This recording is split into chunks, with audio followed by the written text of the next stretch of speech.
पहाड़ियों के साथ है। हम पहाड़ियों के 75 साल का इंसान दिला रहे हैं।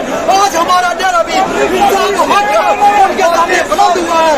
उनने भी हमें वाशन दिया है, उनने भी हमें विश्वास दिया है कि पहाड़ियों का ध्यान देखा जाएगा।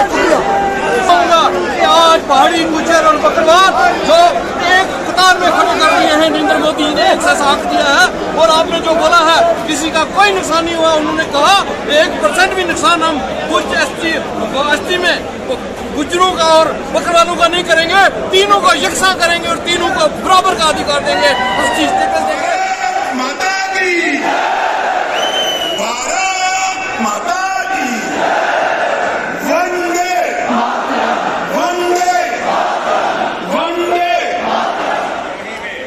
जम्मू कश्मीर और जम्मू कश्मीर के साथ साथ इन पहाड़ों की तकदीर और तारीख बदलने का काम किया है, तो मुंतजिर है और जिनके द्वारा दी गई हमेशा की तरह सौगात आप तस्लीम करने को मुंतजिर हैं।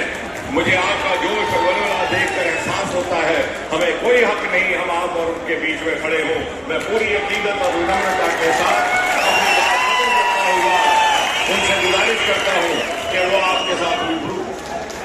माननीय अमित शाह जी का और उनके साथ आए हुए अति विशिष्ट अतिथिगण का स्वागत मुख्य द्वार पर ही पुष्पगुच्छ भेंट कर दिया जाएगा, क्योंकि मैं मानती हूं और हम सबका मानना है कि फूलों से अधिक आपको ये दर्शाने का कोई रास्ता नहीं है कि हमारे दिल में आपके लिए कितना प्रेम, कितना हम आदर। पहाड़ियों के 75 साल का इंसान दिला रहे हैं। आज हमारा न्यारा भी इंसान हक उनके सामने बुलंद हुआ है। उनने भी हमें वाशन दिया है, उनने भी हमें विश्वास दिया है कि पहाड़ियों का ध्यान देखा जाएगा। आज पहाड़ी गुज्जर और बकरवाल जो एक कतार में खड़े कर दिए हैं, नरेंद्र मोदी ने एक साथ दिया है। और आपने जो बोला है किसी का कोई नुकसान नहीं हुआ, उन्होंने कहा 1% भी नुकसान हम कुछ एसटी में गुज्जरों का और बकरवालों का नहीं करेंगे, तीनों का यकसा करेंगे और तीनों को बराबर का अधिकार देंगे, उस चीज देंगे।